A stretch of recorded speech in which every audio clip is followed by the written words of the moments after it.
আমাদের স্মৃতি নাকি একজন মিথ্যেবাদী। আর মজার ব্যাপার হলো এটা নাকি আবার একটা ভালো জিনিস। চলুন তো আজ এই ব্যাপারটা নিয়ে একটু কথা বলা যাক।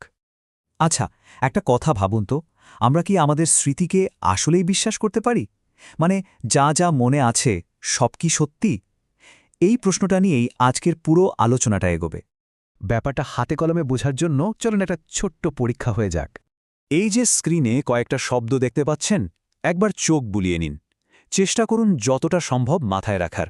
আমি কয়েক সেকেন্ড সময় দিচ্ছি। আচ্ছা, এবার বলুন তো, ওই লিস্টে কি ঘুম শব্দটা ছিল? খুব বেশি ভাবার দরকার নেই, চট করে যেটা মাথায় আসছে সেটাই। মজার বিষয়টা হলো ওই লিস্টে কিন্তু ঘুম শব্দটা ছিলই না, কিন্তু যদি মনে হয়ে থাকে যে ছিল, তাহলে একদমই অবাক হওয়ার কিছু নেই। এটা কিন্তু ব্রেনের কোনো ভুল নয়, বরং এটাই ওর কাজ করার স্বাভাবিক ধরন। আসলে কি হয়, আমাদের মস্তিষ্ক খালি জায়গা পছন্দ করে না, তাই সবকটা শব্দের সাথে সম্পর্কিত একটা অর্থ দিয়ে ওই ফাঁকটা পূরণ করে নিয়েছে। আর ঠিক এই জায়গা থেকেই আমাদের আলোচনার প্রথম পর্ব শুরু হচ্ছে। আমাদের স্মৃতি আসলে একজন সম্পাদকের মতো কাজ করে, কোনো ভিডিও রেকর্ডারের মতো নয়। আমরা সাধারণত কি ভাবি আমাদের স্মৃতি একটা ভিডিও ক্যামেরার মতো, তাই না? যা ঘটেছে ঠিক সেটাই রেকর্ড করে রাখে। কিন্তু সত্যিটা হলো, স্মৃতি আসলে একটা উইকিপিডিয়া পেজের মতো। মানে যতবার আমরা কোনো কিছু মনে করার চেষ্টা করি, ততবারই সেটা একটু একটু করে নতুন করে লেখা হয় বা এডিট করা হয়। বিজ্ঞানের ভাষায় এই ব্যাপারটাকে বলা হয় কনস্ট্রাকটিভ মেমোরি, মানে গঠনমূলক স্মৃতি। সোজা কথায় আমাদের ব্রেন অতীতের ঘটনার কোনো ফটোকপি রাখে না, বরং প্রতিবার অভিজ্ঞতাগুলোকে নতুন করে সাজিয়ে নেয়। এতে সুবিধে হলো তথ্যের ফাঁকফোকরগুলো ভরাট হয়ে যায়, কিন্তু অসুবিধেও আছে, কারণ এর ফলে মাঝে মাঝে ভুল বা একেবারে মিথ্যে স্মৃতিও তৈরি হয়ে যেতে পারে। দার্শনিক জন ডিউইর একটা কথা এখানে খুব মিলে যায়। তিনি বলেছিলেন, সময় আর স্মৃতি হল সত্যিকারের শিল্পী। তারা বাস্তবতাকে মনের ইচ্ছার কাছাকাছি করে নতুন করে গড়ে তোলে। কথাটা কিন্তু দারুণ, তাই না? এটা বুঝিয়ে দেয় যে স্মৃতি আসলে কতটা সৃজনশীল একটা ব্যাপার। চলুন এবার একটু ইতিহাসে ফেরা যাক। এমন একটা পরীক্ষার কথা বলবো যা এই পুরো ধারণাটাকেই বদলে দিয়েছিল।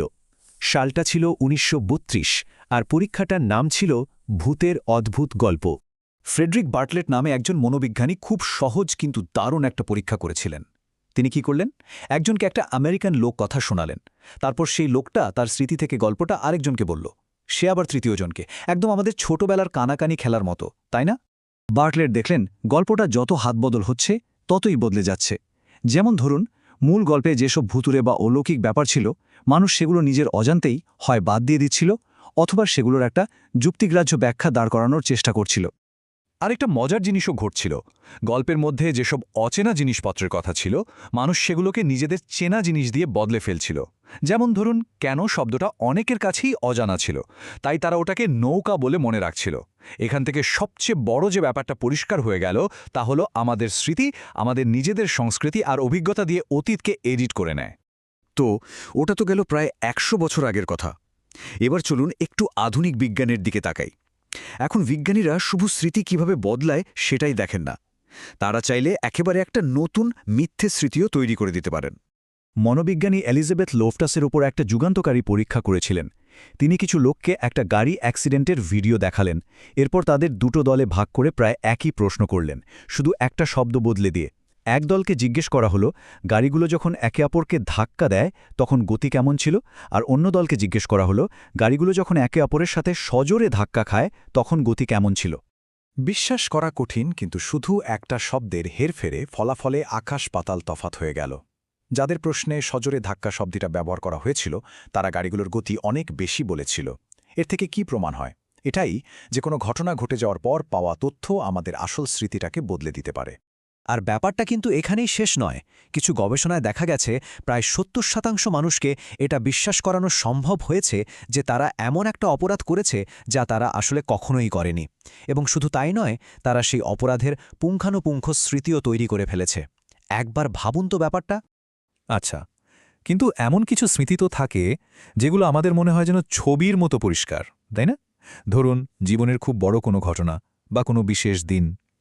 এগুলোকে বিজ্ঞানীরা বলেন ফ্ল্যাশবাল্ব মেমরি। এগুলোর ব্যাপারে কি বলা যায়? এখানেই আসল চমকটা। গবেষণা বলছে এই ফ্ল্যাশ বাল্ব স্মৃতিগুলো আমাদের কাছে যতই জীবন্ত আর স্পষ্ট মনে হোক না কেন, আর আমরা এগুলোর ওপর যতই ভরসা করি না কেন, সত্যিটা হলো এগুলো সাধারণ স্মৃতির চেয়ে এক বিন্দুও বেশি নির্ভুল নয়। তার মানে কোনো স্মৃতি নিয়ে আমাদের আত্মবিশ্বাস কতটা আর সেই স্মৃতিটা আসলে কতটা সঠিক, দুটো কিন্তু একদম আলাদা জিনিস। তাহলে প্রশ্নটা আবার ঘুরে ফিরে সেখানেই আসছে, যদি নিখুঁতভাবে অতীত মনে রাখাই স্মৃতির আসল কাজ না হয়, তাহলে এর উদ্দেশ্যটা কি? আর এখানেই আমরা সেই ভালো জিনিসটার কথা বলবো যেটা শুরুতেই বলা হয়েছিল। দেখুন, স্মৃতির এই গঠনমূলক দিকটা বোঝার অনেক বাস্তব গুরুত্ব আছে। যেমন আদালতে প্রত্যক্ষদর্শীর সাক্ষ্য কতটা ভরসাযোগ্য তা নিয়ে নতুন করে ভাবতে হয়। আবার ধরুন, থেরাপির ক্ষেত্রে সিবিটি বা ইএমডিআর এর মতো পদ্ধতিতে এই ধারণাটাকেই কাজে লাগিয়ে কষ্টকর স্মৃতিগুলোকে নতুনভাবে সাজাতে সাহায্য করা হয়। এমনকি আমাদের সৃজনশীলতার উৎসও কিন্তু লুকিয়ে আছে এখানেই। আর সবশেষে আমরা পৌঁছেছি সবচেয়ে আধুনিক একটা তত্ত্বে। এর নামটা একটু খটমটে, কনস্ট্রাকটিভ এপিসোডিক সিমিউলেশন হাইপোথেসিস, কিন্তু এর মূল কথাটা খুব সহজ আর সুন্দর। এই তত্ত্বটা বলছে আমাদের স্মৃতি ব্যবস্থা আসলে কোনো ত্রুটিপূর্ণ সিস্টেম নয়, বরং এটা একটা অসাধারণ ক্ষমতা। এই সিস্টেমটাই আমাদের সাহায্য করে অতীতের অভিজ্ঞতা থেকে ছোট ছোট অংশ নিয়ে ভবিষ্যতের জন্য নানা রকম সম্ভাবনা কল্পনা করতে, পরিকল্পনা করতে। তাহলে শেষ প্রশ্নটা এটাই, কি হবে যদি স্মৃতির আসল কাজ অতীতকে নিখুঁতভাবে রেকর্ড করে রাখা না হয়, বরং সৃজনশীলভাবে ভবিষ্যৎকে কল্পনা করা হয়?